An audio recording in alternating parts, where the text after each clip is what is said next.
Hari ini di sini sudah hadir dua narasumber yang insya Allah ini akan menyampaikan atau memaparkan atau mengajak kita berdiskusi juga, ya. Mungkin nanti bisa memberikan solusi-solusi dari masalah-masalah yang mungkin kami hadapi, Bapak Ibu, ya, dari masalah penerbitan buku.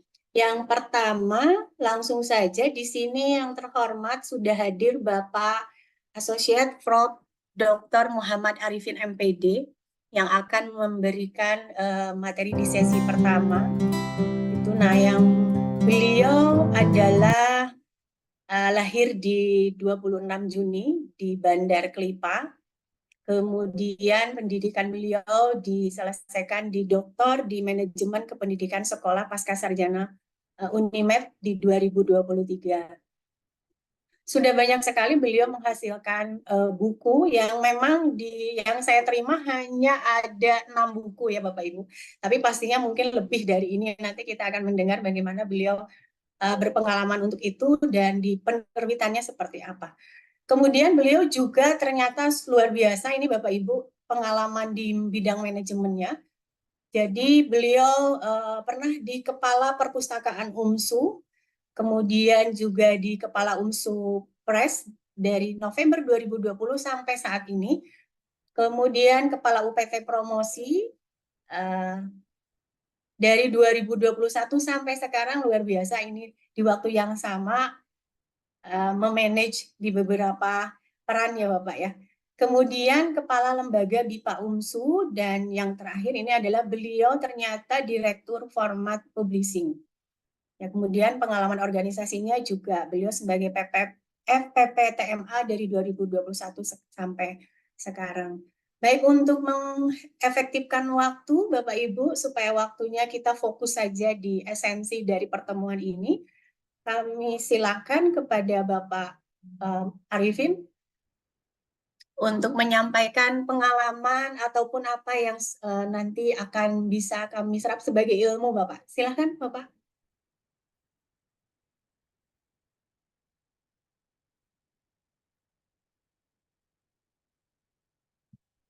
Pak Arifin. Ya, Bu, izin tadi datang. Assalamualaikum warahmatullahi wabarakatuh. Waalaikumsalam. Waalaikumsalam warahmatullahi wabarakatuh.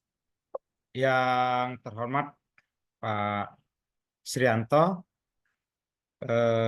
sebagai pengurus Aptima dan penggagas ya sekolah publishing. Nah, kemudian terima kasih saya sampaikan kepada Ibu Indri sebagai moderator. Salam hormat saya kepada Bapak Anggun Gunawan, ya, salah satu SDM kita terkait penerbitan yang saat sekarang ini kita banyak belajar dari beliau dan lulusan Oxford Publishing, ya, di Oxford. Kemudian Bapak Ibu sekalian, para pengurus penerbitan perguruan tinggi ya, khususnya perguruan tinggi, ini sesuatu yang sangat luar biasa. Kita diberi kesempatan untuk memaparkan materi terkait dengan peluang dan tantangan. Tapi saya akan balik tantangan dan peluang, Bapak Ibu sekalian. Yang terhormat Bapak Ibu sekalian dan para pengurus Umsupres yang hadir, ada juga penggiat toko buku di Sumatera Utara yang juga kita undang untuk hadir. Saya izin Bu men-share PPT saya Bu ya. Baik, silakan Bapak.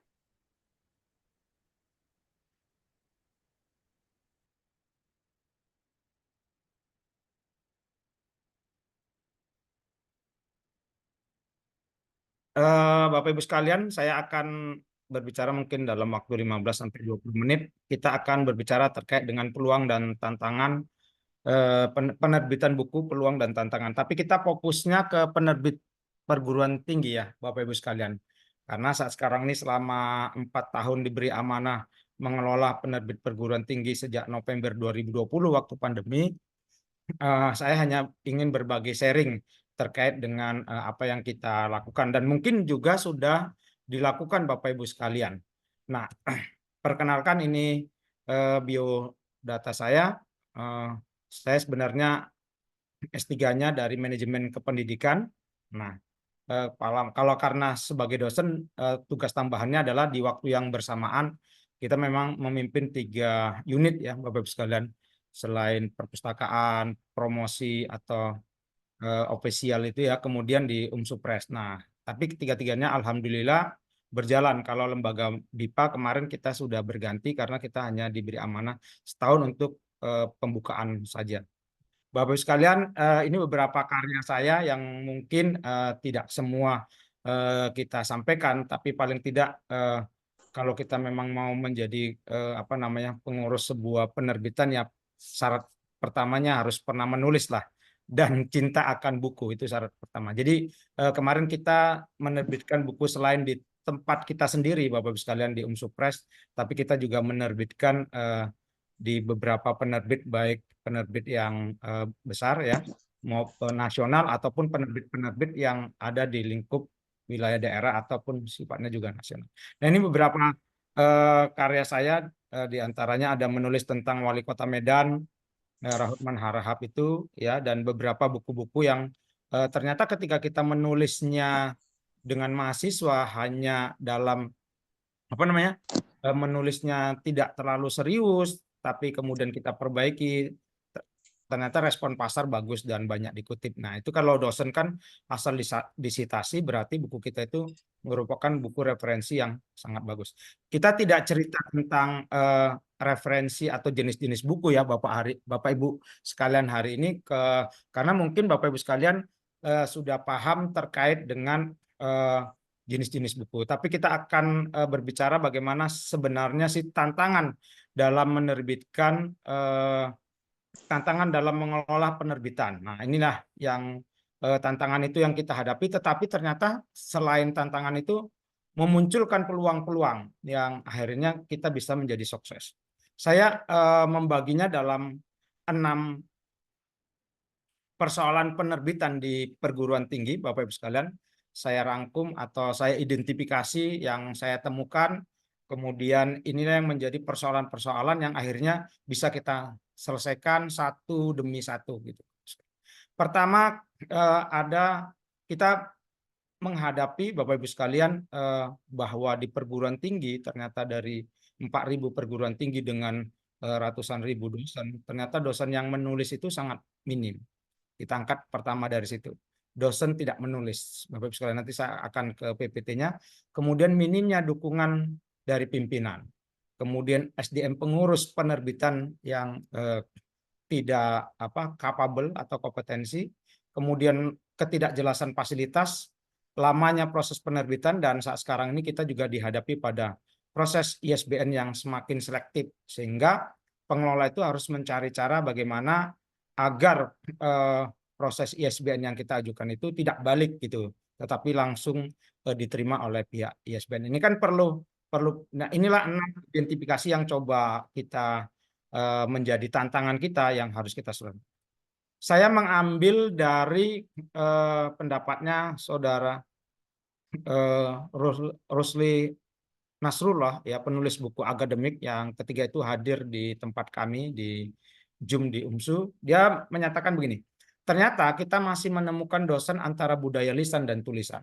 Banyak dosen yang pandai mengajar, jago dalam speaking di depan kelas, menguasai materi karena dia menjadi dosen puluhan tahun, tetapi sangat sedikit sekali dosen yang mampu menulis buku. Bahkan untuk menulis buku, menulis panduan muridnya belajar saja di rumah tidak ada. Nah ini yang kita hadapi Bapak Ibu sekalian. Ternyata kami coba bangun statistik menurut versi kami di Universitas Muhammadiyah Sumatera Utara, Bapak Ibu sekalian, di UMSU itu ada dosen sekitar 644 ya saat sekarang ini. Tapi kalau kita melihat dari diagram ini, Bapak Ibu sekalian, tentunya ini belum menunjukkan sesuatu yang menggembirakan. Nah, bayangkan ketika Umsupres dikelola awal-awal sekali tahun 2013, itu saya belum bergabung, itu bisa dilihatlah bagaimana orang mempercayakan penerbitannya melalui Umsupres itu hanya 1. Lanjut 9. Bayangkan dari 600, 309 itu berapa persen? 20, 34, 33, bahkan mundur lagi setelah ganti pengurus, bahkan anjlok lagi dan barulah kami diberi amanah di 2020 itu November. Baru kita tancap gas, Bapak Ibu sekalian, dengan berbagai langkah-langkah nanti yang akan kita sampaikan di peluang, akhirnya kita bisa naik secara signifikan sampai dia 200 sampai di 300. Jadi dari 32 di akhir November itu, kita di 2001 kita sampai 104 judul ISBN yang kita urus sebagai baik yang ISBN dan ISBN, dan di 2022 228 judul. Dan kemarin kita juga mendapat kabar ya dari Perpusnas, kita peringkat 4, kita bisa menerbitkan buku sebanyak 272 judul, artinya ISBN yang dikeluarkan. Artinya ini kan kerja-kerja yang kalau kita hitung saja per hari, Bapak Ibu sekalian, dengan dosen itu sebetulnya kami tidak perlu lagi mencari penulis dari luar. Kalau dosen kami 644 itu aktif, tapi hanya berapa persen. Akhirnya kita juga melakukan berbagai upaya agar Bapak Ibu sekalian, penulis-penulis luar itu mempercayakan ke kita. Nah, nanti apa langkah dan bagaimana. Tapi ini tantangan yang mungkin juga tidak hanya di UMSU, tapi juga di perguruan tinggi yang lainnya, bagaimana mereka mengelola penerbitan ya. Kita walaupun tidak berbicara hanya kuantitas, tapi kualitas, tetapi dengan minimnya dosen yang menerbitkan di buku di tempat kita, artinya bisa menggambarkan masih belum baik kabar ini. Yang menjadi tantangan kita semua bagi penerbit perguruan tinggi. Nah, yang kedua yang menjadi persoalan kita adalah masih minimnya pimpinan di perguruan tinggi belum memberi perhatian serius terhadap keberadaan penerbitan kampus. Akibatnya faktor kebermanfaat lembaga ini belum dipahami. Jadi Bapak Ibu sekalian, sebenarnya kalau nanti kita melihat peluangnya, kalau pimpinan perguruan tinggi itu paham akan keberadaan lembaga ini untuk menunjang misalnya pencapaian guru besar, jabatan fungsional akademik dosen, itu akan bisa mempercepat melalui jalur yang biasanya orang melakukan pakai jalur artikel jurnal, tapi kita juga bisa melakukan jalur penerbitan buku. Nah, pimpinan perguruan tinggi ini masih beberapa kita temui masih belum memberikan, misalnya dalam memberikan kepengurusan. Nah, itu masih terjadi double account. Misalnya di perguruan tinggi yang satu dalam mengurusan buku itu masih ada di tingkat fakultas. Nah, ada juga di tingkat perguruan tinggi. Ini kan sangat menyulitkan. Padahal Perpusnas sudah mewajibkan direct atau single account. Artinya bahwa penerbitan perguruan tinggi itu harus dikelola satu account saja. Tidak boleh ada di LP2M atau lembaga lain, ada di perguruan tinggi. Sehingga membingungkan dosen. Perhatian itu kan perlu. Kemudian kita juga Bapak Ibu sekalian, kalau perhatian terhadap penerbitan ini misalnya dalam kepengurusan. Nah, di beberapa perguruan tinggi penerbitan ini belum berdiri sendiri. Makanya Bapak Ibu sekalian, tadi terkait grafik di tempat kami itu bisa menunjukkan belum pernah tercapainya angka 100 karena penerbitan perguruan tinggi itu masih di bawah misalnya lembaga penelitian dan pengabdian. Saya pernah merasakan menjadi pemimpin UMSUPRES di bawah naungan lembaga tersebut. Saya tidak bisa bergerak maksimal karena saya memiliki orang di atasnya. Nah, kebijakan itu walaupun kita tuangkan dalam berbagai bentuk, tapi tidak bisa berjalan karena saya harus beradaptasi dengan pimpinan, misalnya di lembaga tersebut. Nah, sejak 2020 saya mencoba, Bapak Ibu sekalian nanti menjadi itu kita memisahkan diri, Bapak Ibu sekalian, dengan kepengurusan sendiri, dan akhirnya pimpinan itu mencoba dengan memberikan kepercayaan. Nah, kita bisa bekerja dengan lari 100, lari 200, dengan push karena kita bekerja. Nah, Ini kan tidak diikuti oleh perguruan-perguruan tinggi yang lain. Jadi kalau kita ketemu di Sumatera Utara, masih minim perguruan tinggi itu. Kalau ketemu itu nggak sampai 50-60. Padahal perguruan tinggi di Sumatera Utara itu sampai 214. Beda dengan perpustakaan. Kalau kita ketemu itu hampir 100-an. Tapi kalau penerbitan itu ketemu dalam suatu acara itu nggak sampai 100-an. Nggak sampai 200-an orang. Artinya masih banyak pimpinan perguruan tinggi yang belum memiliki penerbitan. Nah, itu banyak sekali ya, sehingga mereka akhirnya mencari penerbit-penerbit lain ya, yang baik yang sifatnya konvensional ataupun penerbit perguruan tinggi lainnya yang berada di kampus sebelahnya. Nah, inilah tantangan kita. Nah, bagaimana mempercayakan pimpinan kita di perguruan tinggi itu memberikan perhatian serius bahwa Pak ini lembaga ini sangat bermanfaat, karena kalau kita lihat di POK 2019 itu untuk bagian C itu ya, kepengurusan kepangkatan itu pertama itu buku dulu, baru nanti jurnal bereputasi. Nah, di buku itu poinnya sampai 100 lebih diberi kesempatan. Misalnya untuk referensi saja itu kita diberi, kalau menulis sendiri itu 40, sama kita harus menulis di artikel Scopus Q140. Nah, ini kan yang menjadi perhatian. Kalau kemarin saya berbagi, Bapak Ibu sekalian, pengalaman saya waktu saya ngurus lektor kepala, saya banyak dari buku. Nah, dari Scopus saya ambil satu saja. Tapi itu memang saya dibilang rektor saya, ini ada jalur lain yang bisa kita lakukan. Nah, ini yang jadi Bapak Ibu sekalian perlu memang pimpinan perguruan tinggi memberi perhatian yang serius. Nah,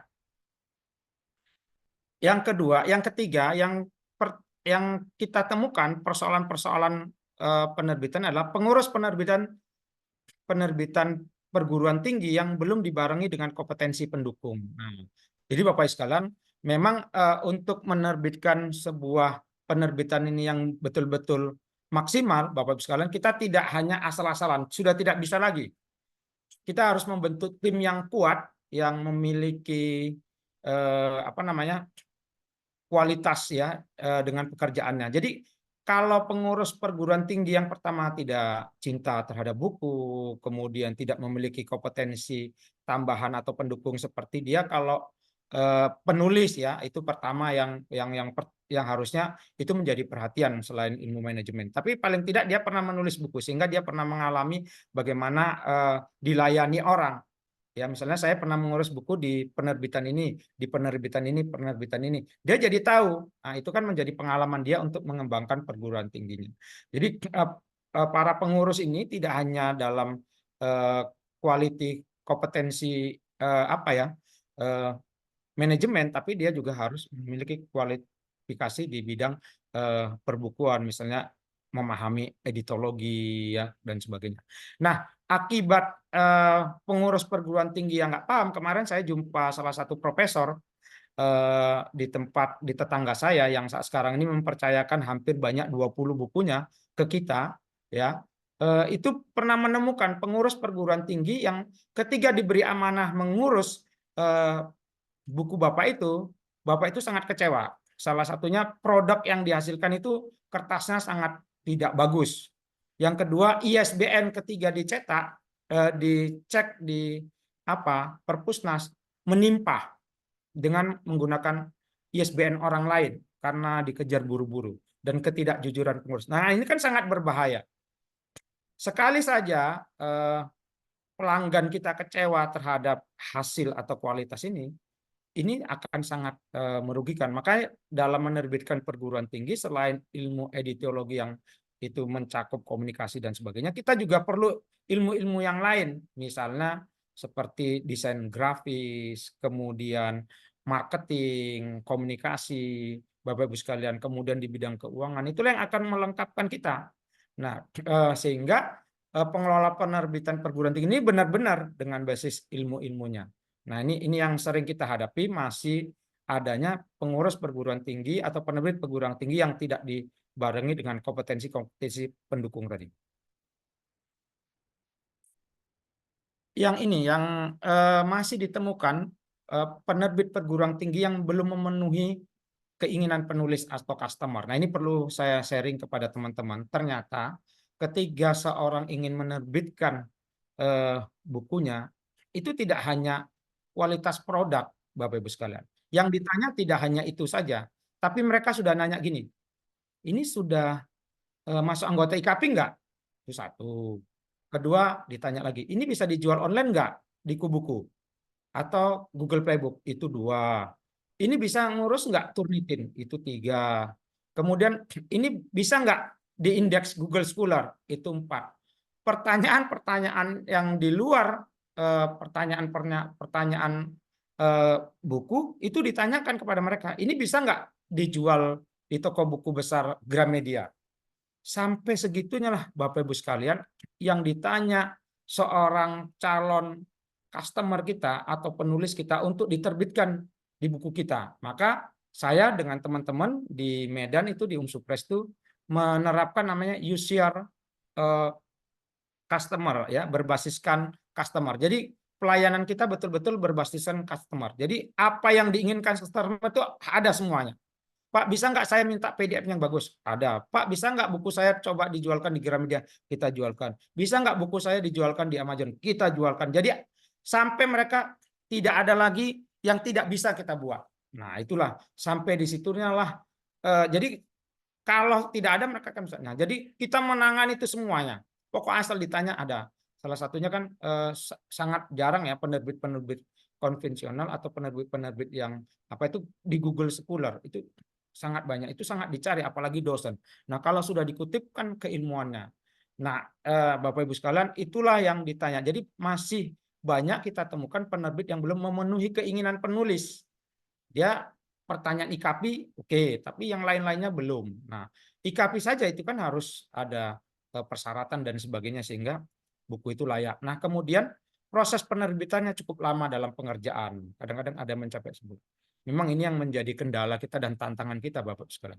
Apalagi di tengah selektifnya keluarnya ISBN, kita tidak bisa lagi saat sekarang ini memberi kepastian memang kepada apa namanya kepada penulis kapan ini siap, tapi paling tidak kita memberikan ring waktu.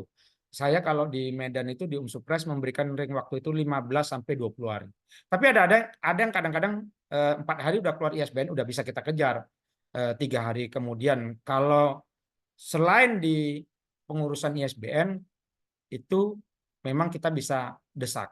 Nah, tapi kalau pengurusan ISBN kan nggak mungkin kita, Bu, besok terbitkan yang punya saya cepat. Nah, itu kan mereka kan tentunya akan ada pekerjaan-pekerjaan.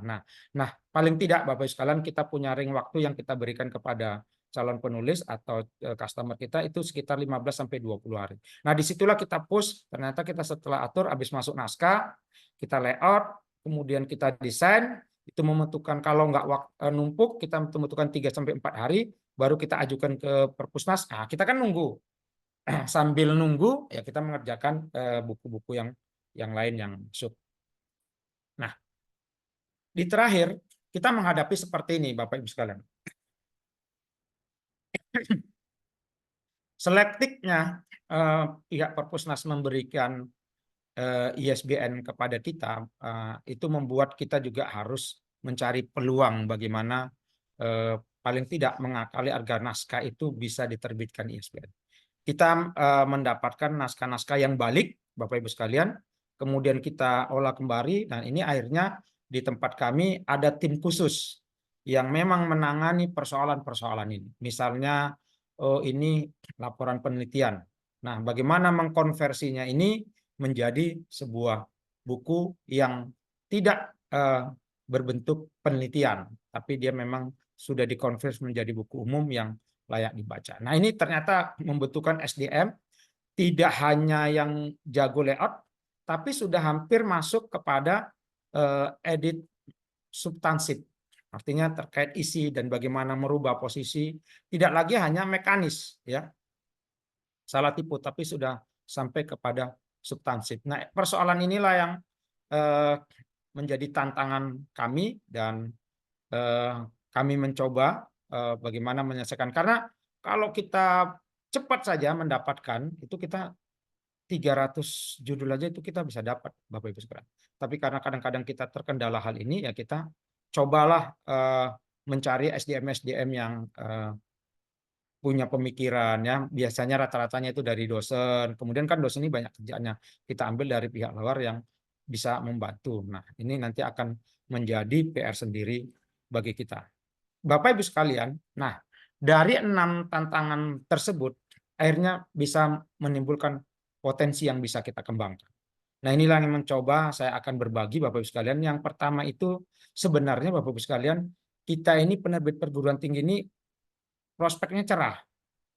Karena dengan ada laporan BKD, ya, kemudian ada jabatan fungsional dosen yang harus diurus, dengan salah satunya adalah buku itu menjadi bagian, itu sebenarnya masa depan penerbit perguruan tinggi cukup cukup cerah lah, dan sangat cerah karena satu tahun itu bisa menerbitkan 2 buku ya, dalam 2 skema. Jadi kita sebenarnya nggak perlu lagi pun ngurusi di luar kampus kita, di kampus masing-masing itu bisa. Cuman tadi persoalan yang pertama, dosen-dosen kita ya tadi ditemukan masih jago ngomong tapi tidak jago dalam menulis. Nah, ini kan kalau profesor itu satu loh, buku dalam satu laporan BKD atau 1 tahun paling tidak. Nah, itu kan jadi profesor itu harus berkembang. Tapi kita juga menemukan banyak profesor yang dituliskan oleh mahasiswanya dia nomor 1 gitu. Nah, ini kan menjadi persoalan yang itu ya. Nah, ini mungkin bisa ditiru untuk perguruan tinggi yang lain di Muhammadiyah. Jadi Bapak Ibu sekalian, dalam menangani minimnya dosen menulis di tempat kami, Bapak Ibu sekalian, ternyata pimpinan kami, Pak Rektor itu, memberikan insentif setiap tahun itu 2 kali, Bapak Ibu sekalian. Jadi insentif publikasi itu kan banyak ya, salah satunya adalah insentif publikasi buku. Nah, ini pas penyerahan tahun 2023 yang terakhir kemarin. Berapa yang diberi kepada rektor kami melalui kebijakan SK rektornya? Ini Bapak Ibu sekalian. Jadi untuk mendukung apa namanya, circle ya, penerbitan perguruan tinggi ini tetap berkembang, ternyata memang harus ada stimulus-stimulus yang harus diberikan. Nah, jadi dosen-dosen yang malas tadi ya terpancing lah. Paling tidak dia punya niat gini, saya mau menerbitkan buku, berapa ya insentifnya? Gitu. Itu dulu. Tidak dia saya mau menulis buku karena untuk pembangun peradaban. Enggak. Paradigmanya saya menulis buku, kalau 200 halaman berapa ya duitnya? Tapi paling tidak dia pernah menulis dulu. Oke. Jadi di tempat kami Bapak Ibu sekalian, kalau dia menulis diterbitkan di penerbit kami, Supres, di bawah 100 itu dikasih 2.500.000 per semester, per skema. Jadi kalau misalnya ya setahun itu dalam pengajuan itu ada 2 skema lah biasanya disetujui. Misalnya skema pertama dia mengajukan buku ajar, skema 2 dia mengajukan buku referensi. Nah, ini pernah kemarin satu profesor mengajukan dua-dua, lebih 200 halaman. Nah, profesor itu mendapat 10 juta untuk insentif dia. Belum lagi nanti bukunya laku. Nah, kalau book chapter itu insentifnya adalah 300.000.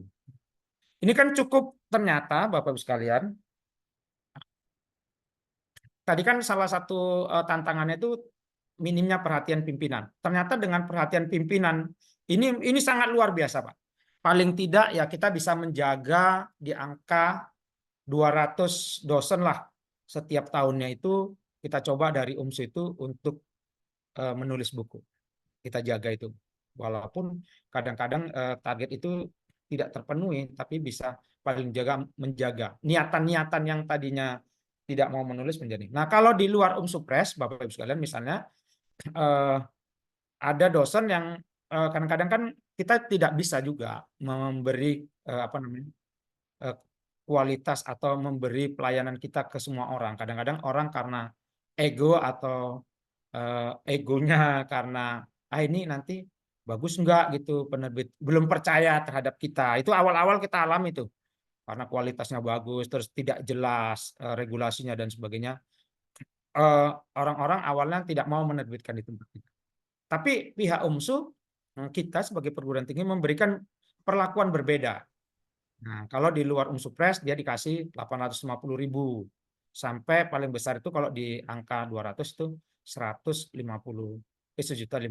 Nah, kalau book chapter itu hampir sama. Inilah Bapak Ibu sekalian peluang yang bisa kita tawarkan ada insentif penulisan yang mungkin untuk perguruan tinggi swasta atau perguruan tinggi. Kita lanjut, peluang yang lainnya bisa kita tawarkan. Nah, jadi kalau di tempat kita, Ibu Indri dan teman-teman Bang Gunawan, itu kalau mau Ariaya, itu biasanya bilang gini, aduh enak kali kita mau Ariaya, udah dapat siraman dari dapat percikan dari Supres. Siraman itu dapat insentif. Nah, itu yang tadi 10 juta kan. Si percikannya dapat royalti. Nah, jadi kan kita membaginya itu setiap mau hari raya. Nah, kenapa? Ini sangat jarang ya. Saya belum pernah melihat ya. Kalaupun melihat, tapi sangat jarang. Penerbit-penerbit perguruan tinggi yang memberi royalti kepada penulisnya. Nah, makanya sejak saya jadi pengurus di 2020, saya coba memberikan royalti kepada teman-teman saya. 2021 itu royaltinya hanya sekitar 18 juta dari 16 penulis kalau nggak salah. Tapi lama-kelamaan karena kita berkembang dan kemudian bekerja sama dengan marketplace buku, kemudian Google Playbook, kemudian Gramedia Google, Gramedia Digital, kemudian Gramedianya, dan alhamdulillah penerimanya itu pun hampir 100-an, walaupun besarannya itu ada yang paling banyak kemarin 4 sampai 5 juta untuk per orang. Tapi ya ada juga yang lakunya 1 dapat 10%-nya. Nah, kadang-kadang nggak diambil itu, dia nunggu tahun depannya. Tapi pergerakan ini mengalami peningkatan. Kepercayaan publik, customer kepada kita itu sangat luar biasa.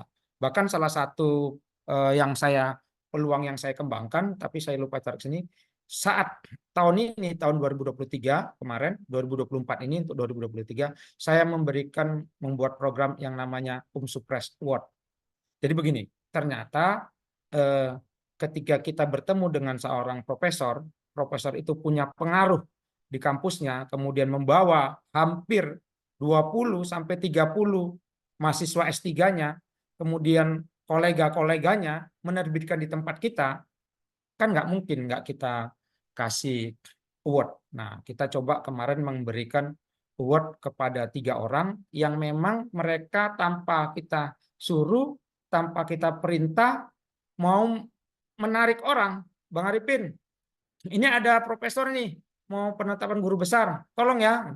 Bang Arifin, ini ada mahasiswa S3, mau menerbitkan 2 buku. Dia hanya menyalurkan saja, tidak menjadi pegawai kita.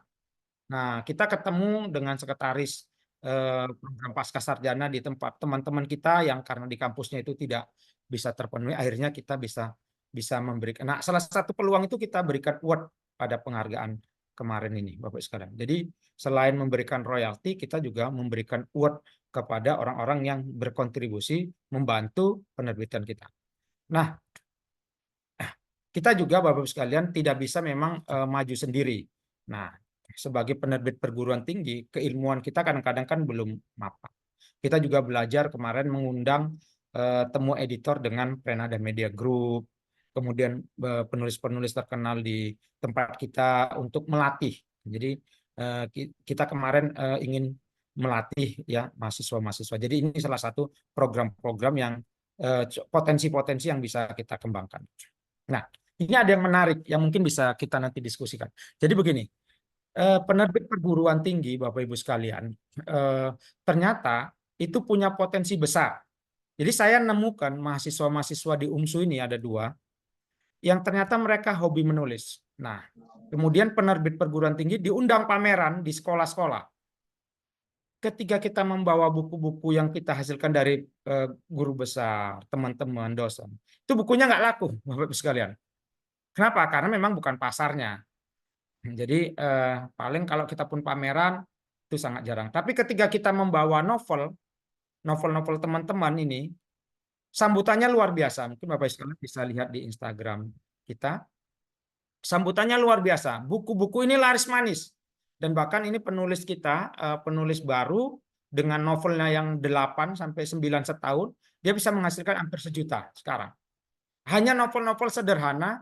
Nah, karena ternyata kita juga saat sekarang ini sering diundang sekolah-sekolah untuk mengisi pameran. Misalnya sekolah ada acara, Supres hadir ya gitu. Nah, kita kebingungan. Nah, tapi ketika kita punya pengalaman sudah 3 kali datang ke sekolah, akhirnya kita bisa menutupi kebingungan itu dengan ini, Bapak Ibu sekalian. Ini kita lewati dengan program ini. Nah, program ini Bapak Ibu sekalian coba saya tawarkan secara umum ya melalui Instagram kami dan Instagram kampus. Luar biasa sambutannya Bapak Ibu sekalian. Kita menghadapi teman-teman tuh dari mahasiswa di USK Banda Aceh, kemarin dari Jawa, guru dan semuanya anak-anak pelajar. Mereka ingin menerbitkan novelnya. Kita mau Bapak Ibu sekalian, yang selama ini jarang kita temukan adalah sangat sedikit atau bahkan mungkin ya belum ada atau kalaupun sudah ada itu penerbit perguruan tinggi yang menjadi pelopor novel-novelis terkenal, misalnya seperti J.S. Khairan. Ada nggak itu diterbitkan di Press atau mohon maaf di UMY Press? Ada nggak itu diterbitkan di UMPO atau UAD Press? Ada nggak? Nah kan kita maunya kayak gitu juga perlu. Nah kita hari ini kita coba, saya mencoba menawarkan program ini karena kemarin kita kedatangan Duta Baca Indonesia Golagong. Bagaimana? Nah ternyata ini kita coba. Mana tahu Bapak sekalian, kita nanti menemukan seorang anak yang punya novel laris manis cetaknya 3.000 sampai 5.000. Kan yang untung Supres. Kita hanya memberikan royalti kepada mereka. Nah, potensi pasar kita kan juga mahasiswa, pelajar. Nah, inilah peluang yang Bapak Ibu sekalian coba kami bangun di Medan ini dan Juni nanti akan menjadi program. Tapi yang mengirim naskahnya sangat banyak, luar biasa. Sehingga kami harus menseleksi. Nah, inilah potensi yang kita kembangkan. Potensi yang lain, Bapak Ibu sekalian, mungkin ya saya memberikan saran juga kepada kita semua pengelola penerbitan perguruan tinggi. Ayolah, coba kita bangun kerjasama dengan Gramedia di tempat kita, kota-kota kita. Ternyata Bapak Ibu sekalian, itu bisa kok kita bangun. Nah, saya mencoba kemarin waktu pandemi nih, tandanya pandemi kan pakai masker ya. Nah, waktu pandemi saya coba datang, kita surati, kemudian ini waktu itu ya coba-coba saja. Ternyata respon mereka bagus melihat kesungguhan kita dan melihat koleksi kita. Dan alhamdulillah biasanya saya kalau ke Gramedia Medan itu hanya membaca naskah-naskah orang lain. Tapi sekarang saya kalau bawa anak-anak ya selalu ngintip di mana letak buku saya. Nah, sudah begitu. Berapa buku saya ada di situ. Nah, teman-teman dari kawan-kawan juga bercerita sudah banyak buku Supres itu sudah tersedia. Dan Bapak Ibu sekalian, kita saat sekarang ini menangani 56 penerbitan toko Gramedia se-Indonesia. Nah, akibatnya ini kan tantangan juga. Kemarin kita pernah dapat cetakan itu yang harus mencetak untuk 56 itu sekitar hampir 30 sampai 50 juta. Yang kita belum tentu apakah buku itu laris manis atau tidak. Tapi kalau kita tidak berani, maka kita tidak akan menjadi penerbit besar seperti penerbit-penerbit lain. Kita penuhi permintaan Gramedia itu untuk menyediakan buku, dan terakhir kita kemarin masuk buku-buku kita ke Banda Aceh, itu ke toko yang ke-56. Saya mau akhirnya Bapak Ibu sekalian, mungkin ini bagi share yang terakhir, apapun yang kita kerjakan itu memang harus direncanakan di awal dengan sebaik-baiknya. Ya, salah satu yang membuat saya selalu bekerja di bawah koridor adalah menetapkan karena di UMS itu Bu, ada setiap tahunnya itu ada program kerja yang ditetapkan di universitas.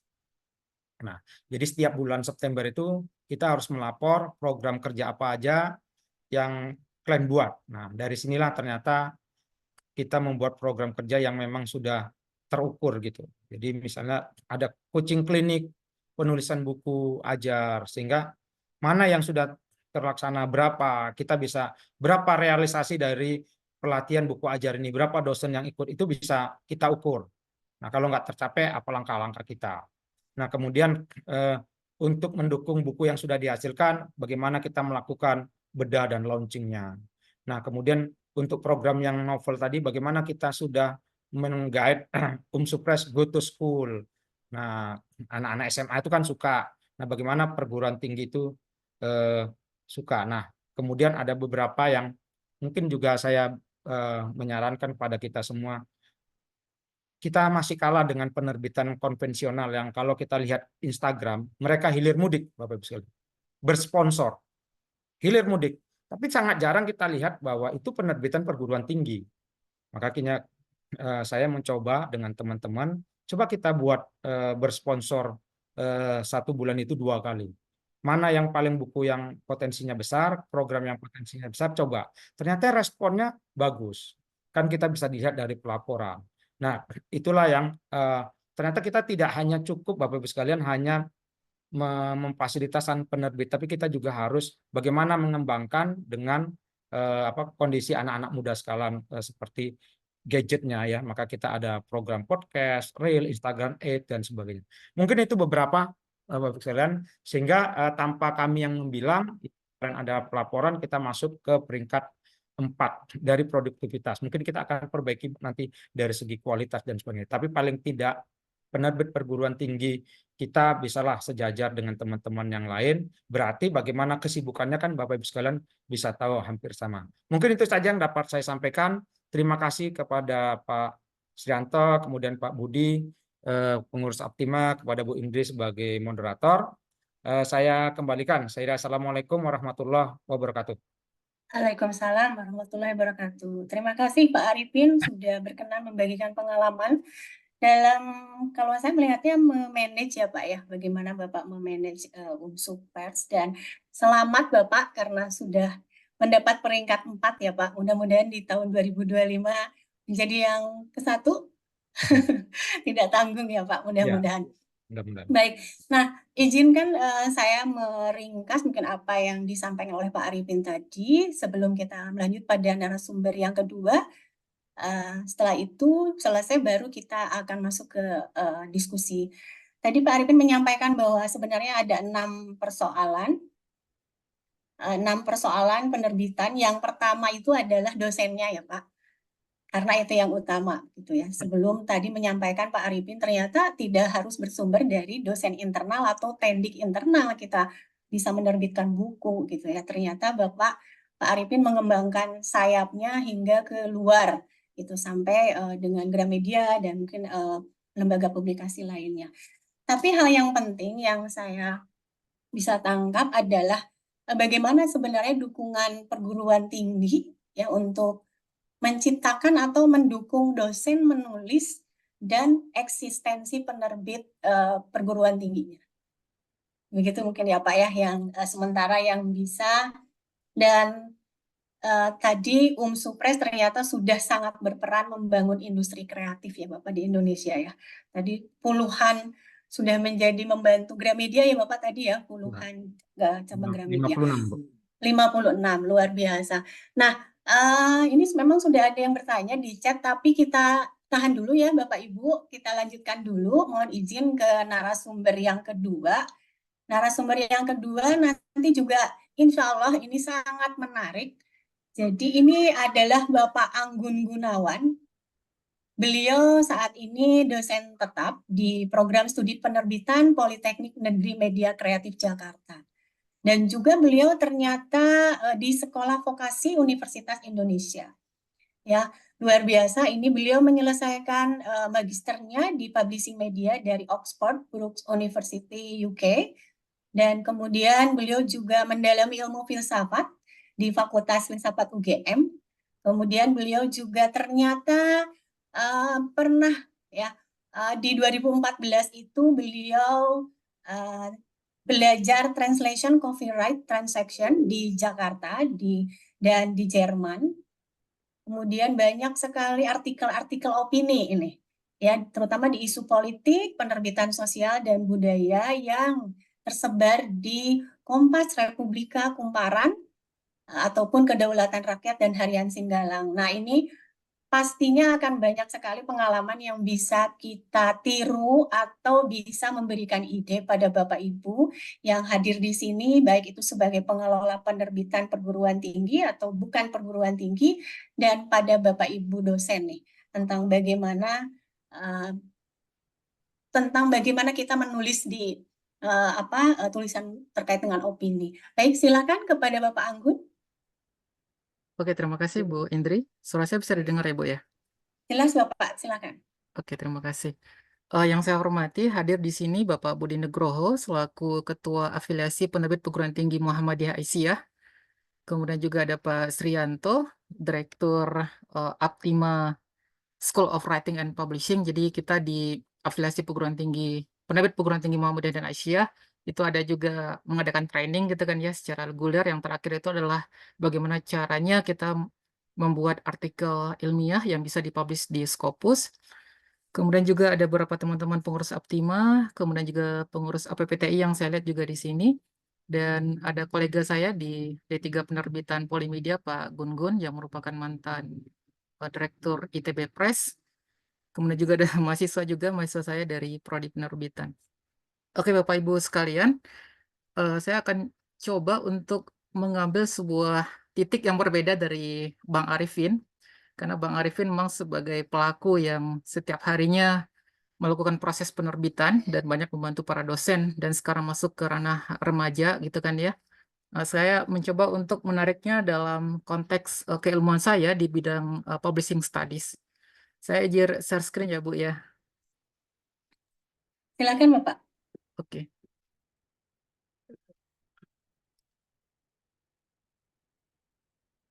Oke, Bapak Ibu sekalian, jadi yang akan saya bawakan pada kesempatan siang hari ini, bagaimana posisi penerbitan itu di digital era gitu, atau publishing in digital age. Ini menjadi menarik, saya agak terpana mendengarkan pemaparan dari Bang Arifin tadi, bagaimana sebuah penerbitan kampus yang berada di luar Jawa, di luar Pulau Jawa, itu bisa nangkring atau berada di posisi penerbit perguruan tinggi yang teraktif menerbitkan ISBN atau mendapatkan ISBN di peringkat keempat. Yang satu tadi kita lihat ada IPB Press, kemudian ada UT juga menjadi menarik untuk kita bahas sebenarnya. Kemudian ada UI Publishing, terus yang keempat itu UMSU Press gitu. Nah ini sebenarnya memperlihatkan kepada kita bahwasanya batas-batas penerbitan di era digital ini sudah lebur ya gitu kan ya. Jadi untuk menjadi orang yang unggul itu sebenarnya nggak harus berkiblat ke Jawa sebenarnya. Karena batas-batasnya itu sudah diberangus ataupun juga sudah dihilangkan dengan keberadaan internet.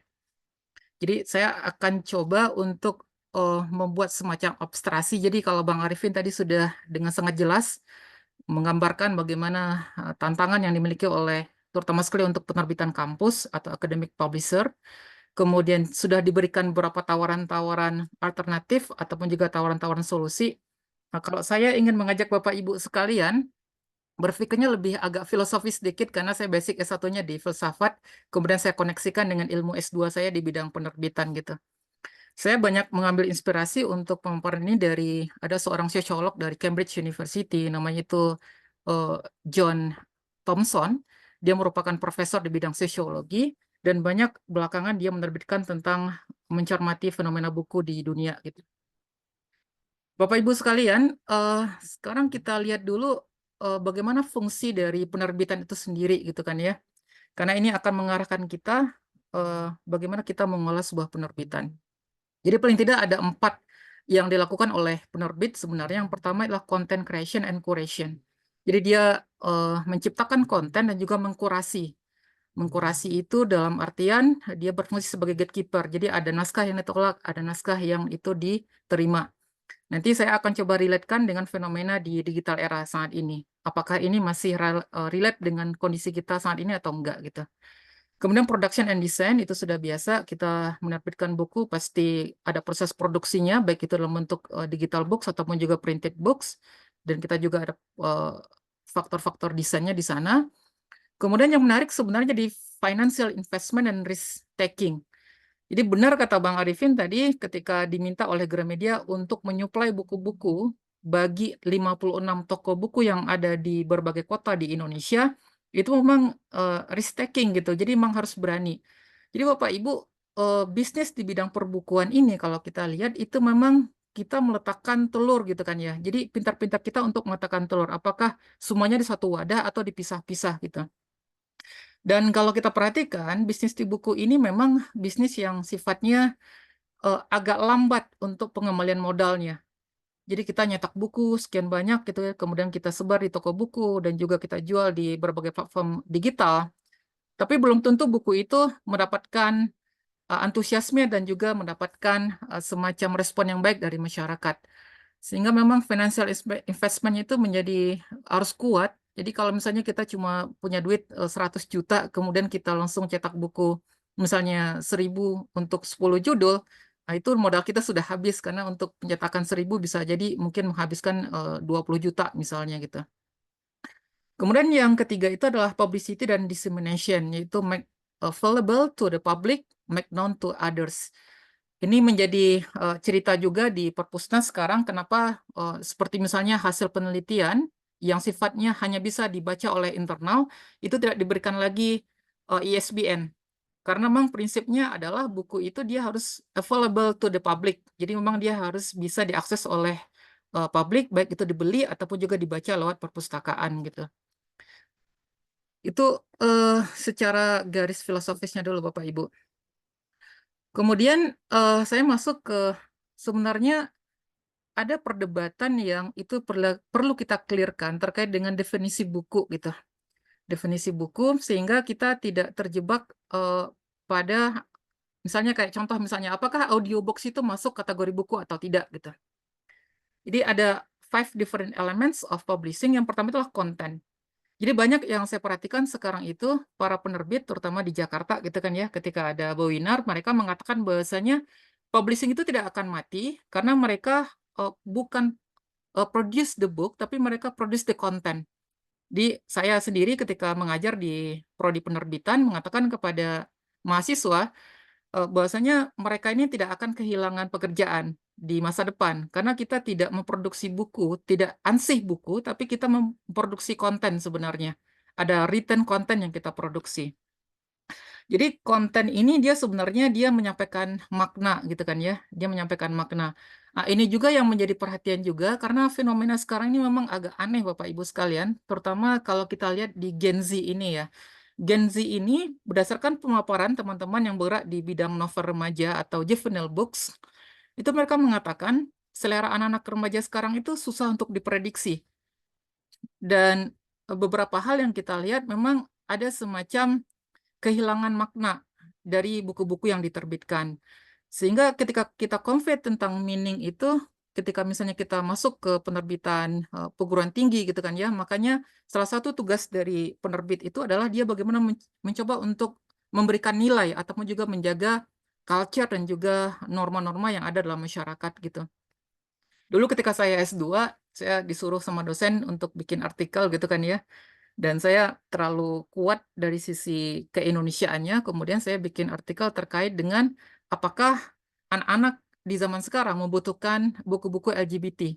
Jadi kalau di luar negeri itu Bapak Ibu sekalian, yang lagi kuat itu bagaimana mempromosikan LGBT dan judulnya menjadi sangat menarik dan unik gitu. Misalnya kayak I have two moms, I have two dads gitu. Jadi judulnya udah kayak gitu sekarang. Nah, jadi pertama kita terkait dengan konten. Konten itu bisa disampaikan lewat kata-kata, bisa juga dengan images atau gambar, dan juga ada sounds. Nah, ini akan terkait juga dengan nanti kita memberikan definisi terhadap buku. Kemudian ada formatnya. Formatnya itu nanti macam-macam gitu kan ya Bapak Ibu. Kemudian juga ada genre. Genre itu juga macam-macam. Ada fiksi remaja, kemudian juga ada misalnya kayak buku akademik dan lain sebagainya. Kemudian ada medium. Jadi medium itu sebenarnya dari konten itu bisa kita transmisikan lewat fisik dan juga digital. Kemudian nanti formatnya itu bisa macam-macam. Kalau misalnya yang fisik bisa di hardcover, di softcover, kemudian juga kalau yang digital bisa PDF, EPUB, MP3, dan WAV. Oke, jadi yang kita pelajari dari revolusi di bidang penerbitan, terutama di masa digitalisasi saat ini itu adalah the print on the paper books is just one medium. Jadi buku tercetak itu hanya salah satu medium saja sebenarnya. Jadi buku di zaman sekarang itu sudah bisa ditransmisikan dengan berbagai macam media. Jadi buku yang kita pahami saat ini itu bukan hanya buku yang itu sifatnya itu tercetak sebagai artefak, tapi dia sudah bermain di sisi konten. Jadi ini perbedaannya. Jadi makanya kalau misalnya ada pertanyaan, apakah audiobook itu masih bisa dikatakan buku? Nah, kita akan masuk nanti pada evolusi definisi buku dari UNESCO misalnya sampai ke yang terbaru gitu. Oke, jadi sekarang ini terjadi perubahan definisi dari sisi buku gitu.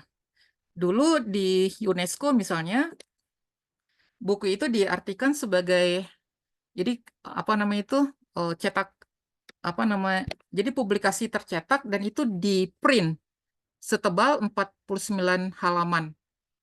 Jadi itu UNESCO pada tahun 1964. Kemudian itu direvisi lagi oleh United States Postal Service di apa namanya itu kantor pos di Amerika di tahun 78. Dia membuat semacam klasifikasi gitu kan ya, ketika misalnya kita kirim barang itu memang ada beberapa kualifikasi ataupun juga elemen-elemen yang harus dipenuhi. Jadi ketika sebuah barang itu dikatakan buku, maka dia merupakan bond publication. Jadi dia bond itu adalah dia tersampul gitu kan ya, dan memiliki ketebalan 24 ataupun juga 22 halaman dan itu tercetak. Jadi UNESCO dan juga USPS itu dia masih dengan format ataupun juga alam pikiran tercetak gitu. Kemudian yang terbaru adalah kalau kita ingin mengupdate dari definisi UNESCO itu sendiri, maka kita bisa mendefinisikan buku itu sebagai non-periodical printed or digital publication designed to be read. Jadi dia merupakan publikasi yang tidak periodik, baik itu dicetak ataupun juga bisa dalam bentuk digital. Dan memang kegunaannya itu adalah untuk dibaca gitu kan ya. Ternyata ini juga belum cukup Bapak Ibu sekalian definisi ini. Sehingga pada tahun 2021 kemarin itu salah satu dosen saya, namanya itu Angus Phillips. Beliau itu S1-nya dulu sama dengan kayak Maudy Ayunda ya. Jadi di Oxford Uni itu ada nama jurusan PPE, Politics, Philosophy, and Economics. Jadi ada 3 major yang itu digabung. Nanti di akhir semester atau di akhir tahun terakhir itu mahasiswa bisa memilih dia mau memilih minor yang mana gitu, apakah economics-nya atau politics-nya atau filosofinya. Jadi dia dengan beberapa pemikir di bidang publishing studies, dia mengatakan sebenarnya buku untuk masa digital ini dia nggak bisa kita katakan lagi sebagai bentuk yang bound, yang terjilid, dan nggak bisa juga hanya sekedar di printed atau digital gitu. Jadi definisi buku yang terbaru berdasarkan keilmuan publishing studies itu adalah dia adalah arsitektur informasi. Jadi dia arsitektur informasi yang memiliki struktur, kemudian juga ada beberapa elemen-elemen tekstual kunci. Seperti misalnya ada judulnya, ada chapternya, dan untuk mengatakan dia sebagai buku, dia harus memiliki ada 4 ciri. Yang pertama dia ada batasan ketebalannya, sehingga kalau misalnya kita misalnya ambil contoh gitu kan ya, apakah misalnya buku-buku yang ada di apps, misalnya di Wattpad, bisa dikatakan buku. Nah, dengan memakai definisi yang baru ini sebagai arsitektur informasi, kita bisa mengatakan bahwasanya buku yang itu tersaji dalam bentuk apps, misalnya di Indonesia ada Vizo atau KBM gitu kan ya, dan dia tidak dalam bentuk e-books, tapi dia kayak rangkaian-rangkaian kata-kata gitu, cerita, itu bisa kita katakan sebagai buku, karena dia ada semacam batasannya. Kemudian dia berisi textual content. Kemudian juga dia ada boundaries atau batasan untuk bentuk-bentuknya gitu kan ya.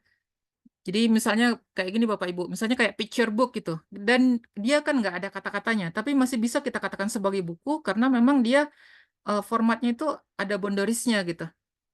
Kemudian dia memenuhi, jadi arsitektur itu adalah dia ada semacam elemen-elemen yang harus dia penuhi. Jadi kalau sekarang kita tidak bisa lagi memakai definisi UNESCO yang tahun 64 itu buku itu adalah sebuah apa namanya itu kumpulan tulisan yang terformat sebanyak 49 halaman.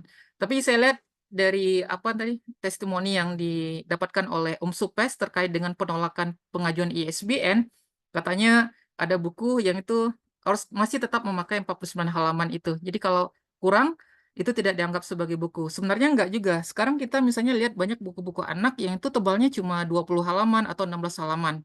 Jadi definisi UNESCO ini tidak bisa kita pakai lagi. Jadi kalau saya pribadi termasuk ini yang saya sarankan juga kepada DPR kemarin pada saat saya diundang sebagai narasumber untuk revisi Undang-Undang Sistem Perbukuan, saya mengatakan definisinya harus dirubah nih Bapak Ibu, karena memang sekarang zamannya sudah berubah gitu. Jadi buku itu adalah information architecture, jadi dia merupakan arsitektur dari informasi.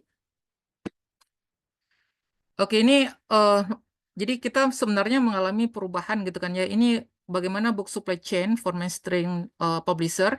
Jadi dulu dia ada dari penulis, kemudian dari agen. Agen ini walaupun di Indonesia tidak terlalu populer gitu kan ya. Jadi agen orang yang mencari naskah, kemudian masuk ke publisher, masuk ke distributor dan lain sebagainya. Dan memang cara ini masih digunakan, terutama sekali oleh teman-teman yang masih menganggap di Indonesia ini Gramedia itu sebagai parameter apakah sebuah buku itu bagus atau tidak gitu.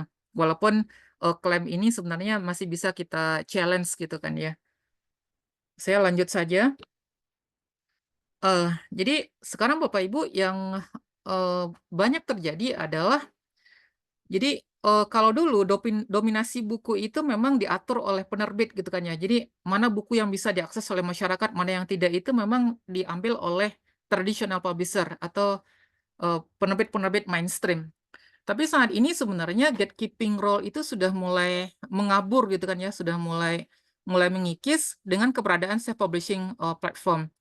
Jadi banyak sekarang penerbit-penerbit yang sebenarnya dia tidak taking the risk, jadi dia tidak mencetak buku secara banyak gitu kan ya, tapi dia lebih kepada dia yang dibayar gitu kan ya. Dia yang dibayar oleh penulis, mungkin dengan kepentingan untuk mencari ataupun sekedar untuk apa namanya, saya beberapa itu membantu orang untuk membuat buku biografi keluarganya gitu.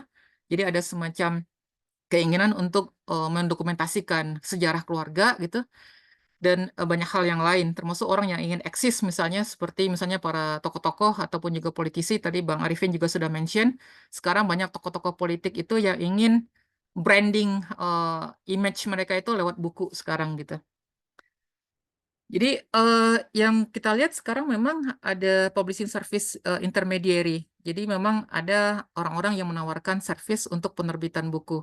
Dan saya lihat memang di penerbitan perguruan tinggi sekarang itu mereka sudah membagi ada dua model bisnis yang mereka lakukan. Yang pertama itu adalah mereka berinvestasi, jadi diakuisisi, ada sebuah naskah yang diakuisisi, kemudian mereka biayai untuk penyetakannya dan promosinya, kemudian mereka jual, dan mereka mendapatkan revenue itu dari penjualan. Tapi ada juga yang sudah sustain, dalam artian mereka tidak memerlukan banyak apa namanya investasi gitu kan ya. Jadi mereka malahan mendapatkan uang dari penulisnya itu sendiri. Oke, kemudian fenomena yang menarik juga yang kita perhatikan di industri penerbitan sekarang ini adalah crowdfunding. Jadi ada crowdfunding publishing. Itu yang saya lihat memang kalau di UK itu sudah sangat marak gitu kan ya. Jadi memang ada seorang penulis yang kemudian dia ingin menerbitkan bukunya untuk motif tertentu gitu kan ya, mungkin akan dibagi-bagikan kepada masyarakat atau ada ide yang ingin dia sampaikan. Kemudian dia mencoba untuk membuka semacam donasi kepada orang-orang yang itu bersimpati dengan perjuangan dia gitu. Itu sudah mulai juga dikembangkan di Indonesia, walaupun memang belum terlalu kuat ya Bapak Ibu. Kemudian ini yang juga yang menarik. Jadi ternyata buku itu sekarang sudah bertransformasi, dia masuk ke apps gitu. Jadi sekarang ada KBM misalnya, kemudian ada Kubuku. Walaupun Kubuku saya lihat dia belum bentuk apps yang utuh dalam artian sebagai apps untuk membaca gitu kan ya, karena formatnya itu masih kayak e-books atau PDF di digital gitu.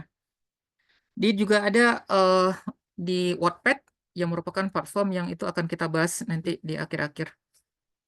Oke, jadi tadi Bang Arifin sudah menjabarkan terkait dengan persoalan penerbitan perguruan tinggi di Indonesia.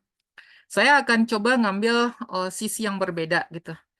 Jadi untuk kondisi literasi yang saat ini terjadi dengan perkembangan digital publishing dan juga orang lebih banyak sebenarnya berinteraksi dengan smartphone-nya, jadi kita memang harus taking read seriously.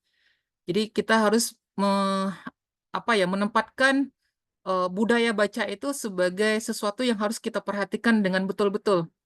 Saya tadi pagi baru baca ada apa namanya itu semacam dialog imajinatif yang dilakukan oleh seorang profesor bahasa Indonesia gitu kan ya dengan istrinya. Jadi dia istrinya itu bilang ke profesor ini bahwasanya, "Oh, Pak, ini sekarang bagus ya Kementerian Kemendikbud karena sekarang sudah ada alokasi waktu untuk pembacaan sastra gitu di sekolah-sekolah." Tapi sang profesor ini dia dengan agak muka yang apa gitu kan ya, agak sinis sedikit. Kenapa kok baru sekarang? Maksudnya mau diganti kok baru ada program untuk sastra masuk ke sekolah gitu. Jadi memang kita memiliki semacam kondisi literasi yang cukup memprihatinkan gitu kan ya. Dan itu juga sebenarnya yang membuat banyak penerbit-penerbit terutama yang itu dia main di retail itu tidak bisa hidup lagi. Contoh misalnya kalau kita lihat rilis-rilis yang dilakukan oleh IKP gitu kan ya. IKP itu kan mengklaim dia punya sekitar kadang dia bilangnya 2.000, kadang 1.800 anggota gitu. Tapi yang aktif mungkin ya sekitar cuma 300 sampai 500 penerbit gitu. Karena memang kebanyakan ada yang gulung tikar ataupun juga mungkin dia apa mengendap sebentar gitu kan ya sambil bisa bernafas lagi atau mendapatkan investasi gitu. Jadi memang kondisi literasi ini pada akhirnya akan berpengaruh juga kepada penjualan buku atau ekosistem buku itu sendiri. Sekarang kita lihat Bapak Ibu sekalian kondisi literasi di Indonesia. Walaupun eh, kita dari segi melek huruf itu sudah tinggi ya, 96% orang Indonesia itu bisa baca gitu. Tapi literasinya itu atau capacity of literacy-nya itu masih rendah sebenarnya. UNESCO itu pernah membuat survei, jadi katanya itu adalah dari 1.000 orang Indonesia itu hanya satu yang suka dan aktif membaca. Eh, saya coba misalnya di kita di dosen misalnya atau di akademisi gitu kan ya. Mungkin banyak PowerPoint yang kita bikin itu lebih banyak diambilkan dari Google sekarang atau sekarang ChatGPT dibandingkan dari buku. Karena memang dengan gaji dosen yang segitu gitu kan ya, terkadang pilihan-pilihannya itu menjadi sangat menyakitkan gitu. Apakah beli susu buat anak atau beli buku gitu. Apalagi buku-buku yang sifatnya berbahasa Inggris. Di buku berbahasa Inggris itu tebalnya 300 halaman, harganya 1 juta. Saya dulu ketika kuliah di UK, ya masih oke lah ya, karena LPDP ngasih 10 juta untuk beli buku. Jadi masih bisa beli buku lah ketika kuliah gitu. Tapi sekarang ya mikir-mikir juga ya untuk setara dosen gitu. Kita bisa survei misalnya 1 tahun itu dosen itu bisa koleksi berapa buku sih atau beli berapa buku atau baca berapa buku gitu. Jadi kalau misalnya kita asumsikan orang Indonesia tuh sekarang ada sekitar 278 juta gitu kan ya jiwa gitu. Dari 1.000 misalnya berarti yang aktif membaca itu cuma 278.000.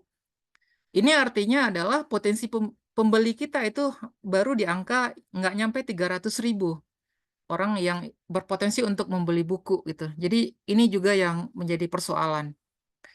Kemudian yang kedua lebih kepada kapasitas literasi kita itu masih rendah sebenarnya Bapak Ibu. Nanti saya akan jelasin gitu kan ya tentang leveling kapasitas baca itu. Jadi kalau PISA kita di tahun 2019 itu masih mendapatkan Indonesia di peringkat 62 dari 70 negara. Jadi masuk 10 negara yang di bawah. Nah, ini ada rilis terbaru dari IKP. Jadi sebenarnya kata IKP, kata pengurus IKP dia baru rilis ketika Hari Buku Nasional kemarin tanggal 17 Mei. Dia mengatakan bahwasanya kita tidak memiliki persoalan dari sisi literasi rate atau melek huruf karena 96 orang Indonesia itu sudah bisa membaca sebenarnya dia tidak buta huruf. Tapi dari sisi kapasitas literasi kita itu masih di level 1 dan level 6. Sehingga persoalan di kita itu sebenarnya ini juga yang menjadi persoalan dari sisi pendidikan. Kalau kita lihat kemampuan orang Indonesia itu untuk membaca buku-buku yang itu dengan kalimat-kalimat panjang itu sudah mulai sangat luntur sekarang Bapak Ibu. Saya kemarin baru ketemu dengan salah satu teman yang mengajar di Leiden University ketika dia datang ke Indonesia. Jadi itu juga yang dia keluhkan bahwasanya memang literasi kita itu agak-agak memprihatinkan sekarang karena memang anak-anak muda kita itu lebih senang dengan kalimat-kalimat pendek dan abstraksi yang rendah gitu. Jadi misalnya kalau saya kan dulu belajar filsafat ya, ketika saya belajar filsafat itu memang kalimatnya panjang-panjang dan itu membutuhkan semacam 2 sampai 3 kali baca agar bisa paham gitu. Uh, Sementara yang sekarang buku-buku filsafat yang ada itu sangat itu ya, karena memang kapasitas dari pembaca kita pun juga ketika diberikan kalimat-kalimat yang panjang dan abstraksi yang itu tingkat tinggi, mereka juga gagal untuk mencernanya gitu. Jadi ini menjadi persoalan sehingga memang kalau saya pernah dulu mendapatkan semacam testimoni dari seorang dosen filsafat, dia diundang kemana-mana ya sudah menjadi pembicara nasional dan dia punya buku yang diterbitkan oleh Gramedia. Kemudian suatu ketika si profesor ini dia ketemu dengan marketing manajernya di Gramedia. Kemudian si manajer ini minta maaf ke profesor, Prof nih mohon maaf ya bukunya nggak terlalu laku di pasaran gitu. Ya tapi kita ya masih mau lah kalau misalnya Prof masih punya buku-buku yang baru kita masih tetap terbitkan gitu. Karena memang kita punya misi tidak hanya sekedar untuk revenue, tapi juga kita ada misi untuk memberikan pencerahan kepada masyarakat.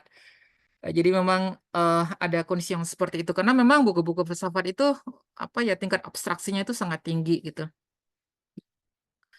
Oke, Bapak Ibu sekalian, ini level of reading comprehension. Jadi tadi IKP mengatakan kita masih di level 1 dan 2 gitu. Jadi kalau yang satu itu dia masih knowledge gitu. Jadi cuma recall the fact and concept gitu kan ya. Jadi kemudian paling tinggi itu comprehension, jadi understanding and interpreting the meaning of the information. Jadi untuk merecall fact itu kita masih oke gitu kan ya, untuk membangun konsep itu masih oke, untuk memahami konsep-konsep itu masih oke, tapi untuk level ketiga sampai ke 6 ini kita masih menjadi persoalan. Dan itu memang kenyataan kita alami gitu. Misalnya ke aplikasi gitu. Contoh misalnya gitu kan ya, sekarang kita banyak menemukan misalnya para anggota DPR misalnya sering jalan-jalan ke luar negeri gitu. Katanya apa studi banding gitu. Tapi semakin banyak studi banding kok perubahan yang ada di kebijakan di Indonesia itu nggak berubah-berubah gitu. Karena memang kemampuan untuk aplikasi kita itu masih sangat rendah. Using information in the new situation. Jadi bagaimana mengambil situasi yang ada di luar negeri itu kemudian coba untuk diterapkan di Indonesia itu masih menjadi persoalan gitu. Apalagi untuk yang critical thinking atau ke analisisnya. Jadi kita bagaimana menghubungkan antara berbagai macam informasi itu yang sudah didapatkan sekian banyak dari studi banding misalnya, itu ketika kita bikin semacam konsep yang baru itu masih sangat parah gitu kan ya. Kemudian apalagi yang sintesis, jadi combining information. Jadi seolah-olah di negara kita ini kan gado-gado gitu kan ya. Contoh misalnya yang lagi ribut sekarang itu terkait dengan UKT gitu. UKT itu kan kita mengambil konsep yang mana sih? Ternyata itu lebih ke Anglo-Saxon ya, atau juga ke di Amerika gitu. Jadi memang pendidikan itu dibangun dengan prinsip kapitalisme gitu. Jadi pendidikan itu hanya sebagai sumber pendapatan negara, bukan sebagai kontribusi negara untuk mencerdaskan anak bangsa gitu. Sementara di kita itu kan banyak orang yang kuliah ke luar negeri, ada yang di UK, di Amerika, kemudian ada di Jerman gitu kan ya. Tapi kita tidak bisa untuk mengambilnya itu sehingga kesan kebijakan yang ada di kita itu kecenderungannya tuh gado-gado. Kemudian evaluation, ini juga bagian dari level of reading. Jadi judging the value of information or ideas. Jadi bagaimana kita mempertimbangkan informasi yang masuk ke kita gitu. Makanya orang Indonesia ini termasuk masyarakat atau society yang sangat mudah untuk disebarkan hoax gitu kan ya. Makanya kalau untuk pilpres lebih bagus menyewa para influencer ataupun juga para pasukan-pasukan di sosial media dibandingkan misalnya kita mencari orang-orang yang cerdas gitu. Jadi ini persoalan yang kita hadapi sebenarnya, dan ini juga sangat relate dengan kenapa buku-buku di penerbit perguruan tinggi yang itu dihasilkan oleh profesor ataupun juga akademisi di kampus tidak mendapatkan antusiasme yang cukup layak gitu ya di pasar yang lebih luas. Ini indeks pengguna literasi masyarakat, walaupun kata Perpusnas itu masih terjadi peningkatan dari tahun ke tahun gitu kan ya. Tapi sebenarnya kalau kita lihat dari elemen-elemennya sendiri, itu lebih kepada bagaimana kemampuan dari perpustakaan di bawah Perpusnas itu bisa memberikan layanan kepada masyarakat. Jadi nggak masuk ke aspek literasinya sebenarnya. Jadi ketercukupan koleksi, tenaga perpustakaan, kunjungan gitu kan ya. Kemudian anggota perpustakaan. Jadi masih sangatnya administratif gitu, belum kepada literasi. Oke, Bapak Ibu sekalian, jadi saya masuk ke 2 slide yang terakhir. Jadi ada shifting yang cukup ekstrim yang terjadi di era digital ini. Sehingga memang kita sebagai penerbit harus berpikir di luar mainstream gitu kan ya. Oke, misalnya kita tetap tetap mengirimkan buku ke toko-toko buku karena memang toko buku itu merupakan mitra kita sebagai penerbit gitu. Tapi dari sisi kita sebagai penerbit sendiri itu harus ada semacam build a database readers and potential readers. Jadi sebenarnya kita harus membangun semacam database siapa sih pembaca kita sebenarnya gitu dari buku-buku yang sudah kita hasilkan. Termasuk juga orang-orang yang itu bisa di masa depan menjadi pembaca potensial bagi kita gitu. Sehingga untuk memetakan kecenderungan dari minat mereka, selera mereka, preferensi mereka terhadap buku itu, kita bisa mengkolek email ataupun juga WhatsApp number mereka gitu. Nah, gunanya adalah jadi penerbit ketika dia mengkoleksi data-data dari pembacanya ataupun juga calon pembaca, itu dia tidak menjadi semacam providing data untuk the third parties, dalam artian dia mengumpulkan data kemudian dia jual lagi gitu. Itu makanya sekarang kita banyak melihat banyak perusahaan-perusahaan yang itu dia mengumpulkan data, tapi data itu, data konsumen itu kemudian dia jual lagi ke pihak yang lain. Nah, inilah menariknya sebenarnya dari kemampuan atau kehebatan dari Facebook dan juga Instagram, kemudian juga TikTok gitu kan ya. Karena memang dia bisa membangun kecenderungan orang suka apa. Orang ketika posting dia lebih posting tentang apa. Ketika dia ingin baca atau mendapatkan informasi, itu terkait dengan genre apa gitu. Nah, itu makanya Facebook kemudian juga TikTok dia bisa membangun itu dan pada akhirnya dia bisa membangun semacam toko atau marketplace sendiri gitu. Tapi kalau kita sebagai publishing atau sebagai penerbit mungkin bukan menjadikan data itu kepada pihak lain, tapi bagaimana data itu memungkinkan kita untuk berinteraksi dengan pembaca kita sendiri gitu. Jadi komunikasi yang itu sifatnya dua arah, jadi tidak hanya sekedar menyebar survei gitu kan ya, tapi kita mencoba untuk membangun komunikasi dengan pembaca kita, mereka sebenarnya inginnya buku apa gitu. Dan ini juga yang dilakukan oleh penerbit-penerbit komersial saat ini, Bapak Ibu sekalian. Jadi kemarin ketika saya ikut webinar IKP Jakarta, eh, salah seorang apa namanya itu pengurus ataupun juga owner dari penerbit 10 besar di Indonesia, Agromedia, beliau mengatakan bahwasanya ketika penerbitnya ingin membuat buku remaja, maka mereka tidak segan-segan untuk merekrut atau meng-hire anak-anak SMA. Karena mereka sendiri yang paham tentang selera generasinya gitu. Jadi misalnya kita mungkin hidup dengan novel-novel lama gitu kan yang mungkin masih enak ketika membaca Hamka misalnya. Tapi kalau anak-anak sekarang mungkin mereka sudah mulai apa tidak tertarik dengan novel-novel Hamka misalnya kayak gitu. Jadi ini menjadi penting bagi kita untuk membuat semacam database tentang pola ataupun juga kecenderungan dari setiap segmen pembaca ataupun juga kandidat-kandidat pembeli dari buku yang setelah kita hasilkan. Oke, kemudian jadi ada 3 hal yang bisa saya highlight di sini terkait dengan apa yang terjadi di masa digital ini adalah struggles for visibility. Jadi yang terjadi adalah kita itu sebenarnya di era digital ini bagaimana konten ataupun juga produk-produk yang sudah kita hasilkan itu bisa mendapatkan capturean ataupun juga bisa masuk atau bisa dilihat oleh para pembaca gitu. Di era digital yang dimana informasi itu sangat banyak ya Bapak Ibu sekalian. Jadi untuk mendapatkan posisi kita itu bisa kalau zaman sekarang itu menjadi viral gitu kan ya, itu menjadi penting sebenarnya. Jadi visibility atau penampakan dari produk-produk kita itu di media, di berbagai sosial media, itu menjadi penting. Makanya kata Bang Arifin tadi memang perlu bagi kita sebagai penerbit untuk juga berinvestasi untuk membuat ads gitu ya di Instagram, kemudian juga di Facebook gitu. Ini menjadi harus kita perhatikan juga. Apalagi untuk the word of the online book seller.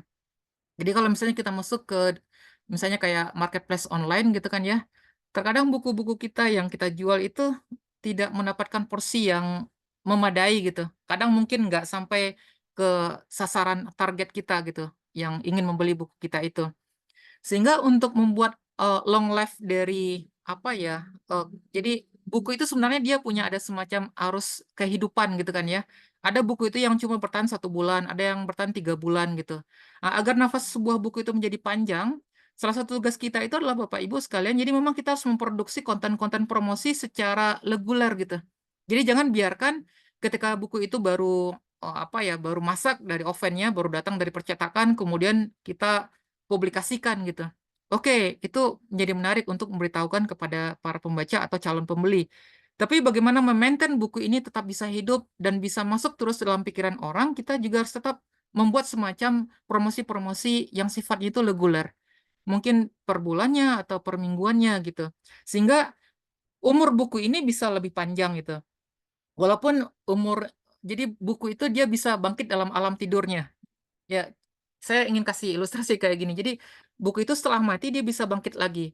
Contoh misalnya, ini disampaikan oleh salah seorang manajer di penerbit Al-Kausar. Dia mengatakan dia pernah membuat buku tentang ruh dari Ibnu Qayyim. Kemudian buku itu dicetak sekitar 3.000 gitu kan ya. Kemudian masih ada sisa.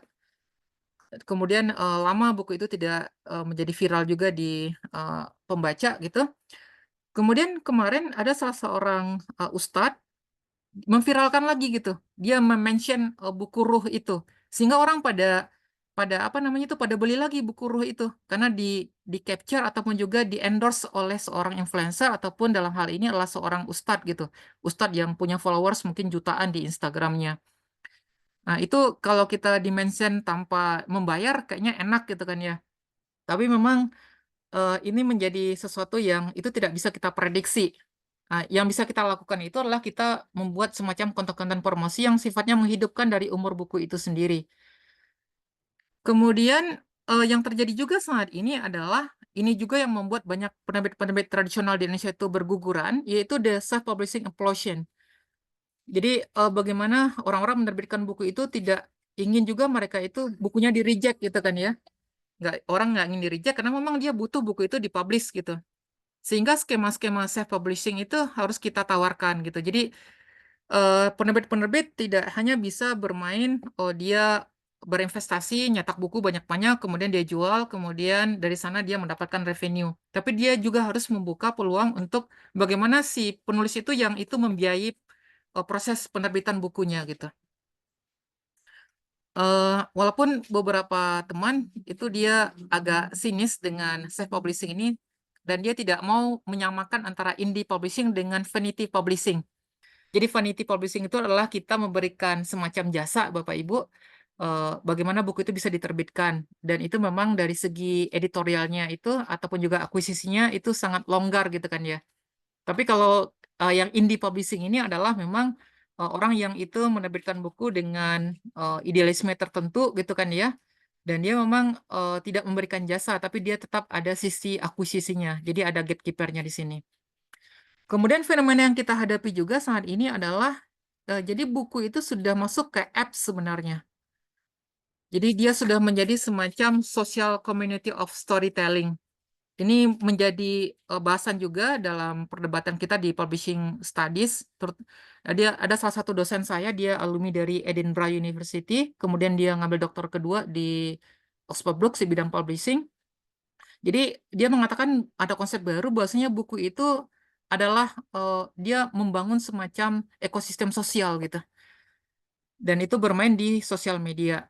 Nah, salah satu yang bisa kita lihat di sini fenomenanya itu adalah Wattpad. Jadi banyak penulis-penulis itu sekarang kaya, anak-anak muda kaya gitu kan ya, tapi nulisnya itu nggak diterbitkan bukunya, tapi dia menulisnya di Wattpad gitu.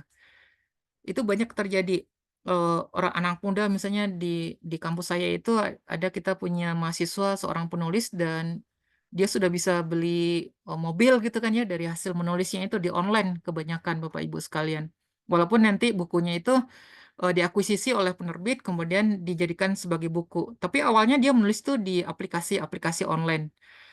Contoh misalnya Wattpad dia punya 94 juta users, kemudian ada sekitar 400 juta story yang sudah diupload gitu. Dan ternyata Gen Z ini menjadi pembaca utama dari berbagai macam aplikasi online ini. Jadi kayak apa ya, apps reader gitu kan ya. Dan sekarang yang saya lihat misalnya di Indonesia itu ada kayak ada Vizo, KBM dan lain sebagainya, mereka ternyata tidak hanya mendapatkan uang dari orang beli koin. Terkadang jadi kita harus naruh deposit dulu, kemudian kalau dia akan cut gitu kan, dia akan kunci setelah berapa bab gitu. Kemudian kalau ingin buka, kemudian depositnya itu kemudian dipotong. Tapi sekarang sudah diberikan bebas sampai cerita yang terakhir, tapi apps ini dia bermain dengan cara iklan gitu. Di setiap berapa halaman kemudian dia taruh iklan gitu. Jadi memang sudah kayak gitu fenomenanya sekarang. Jadi kita oke lah, misalnya kita tetap bermain di traditional publishing gitu kan ya, tapi memang kita juga harus melihat ada semacam shifting bagaimana selera masyarakat itu, terutama Gen Z ini, yang itu mereka akan menjadi penguasa mungkin 10 atau 20 tahun yang akan datang gitu. Kita juga harus memahami selera mereka.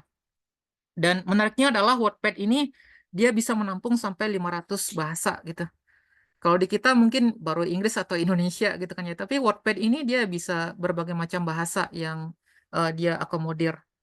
Dan kalau lihat nilai evaluasinya sendiri itu sudah mencapai 6,3 triliun. Jadi kalau saya compare misalnya dari apa namanya itu total revenue ataupun juga market share yang dimiliki oleh buku di Indonesia itu berdasarkan penuturan dari Kemenparekraf. Kemarin Kemenparekraf itu mengadakan sebuah penelitian, dia menghitung tentang nilai bisnis dari industri buku di Indonesia, ternyata didapatkan angka 69 triliun. Tapi itu di-challenge oleh Ketua IKAPI karena bagi dia kayaknya terlalu ketinggian tuh angkanya gitu. Dan kalau yang rasional itu kata Ketua IKAPI di angka 30-an triliun. Jadi itu untuk seluruh Indonesia yang itu memiliki mungkin ribuan penerbit gitu kan ya, belum lagi nanti yang self publishingnya. Tapi untuk Wattpad ini sendiri nilai valuasinya sudah di angka 6,3 triliun. Jadi ini menjadi saya tidak mengatakan ini sebagai disrupsi buat teman-teman yang masih bergerak di bidang printed gitu kan ya, tapi memang ini menjadi pikiran juga bagi kita bahwasanya buku itu sudah menjadi apps di masa ini. Mungkin itu saja yang bisa saya sampaikan dulu Bapak Ibu. Mungkin tidak terlalu apa ya down to earth karena memang saya mencoba untuk melihatnya dari sisi yang berbeda dari segi keilmuan saya di bidang publishing studies yang merupakan keilmuan yang cukup baru di dunia saat ini dan di Indonesia sendiri pun baru ada satu kampus yang mau buka prodi ini gitu. Itu mungkin perspektif saya sebagai seorang ilmuwan di bidang publishing studies.